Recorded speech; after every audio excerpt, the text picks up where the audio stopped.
Narrated Hazrat Aisha.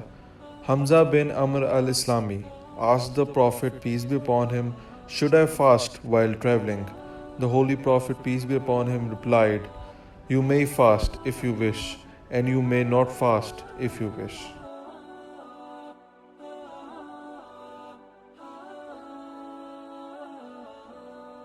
हज़रत आयशा रज़ी अल्लाह ताला अन्हा ने कि हमज़ा बिन अम्र अल-इस्लामी रज़ी अल्लाह ताला अन्हो ने नबी करीम सल्लल्लाहु अलैहि वसल्लम से अर्ज़ की, मैं सफ़र में रोज़ा रखूं।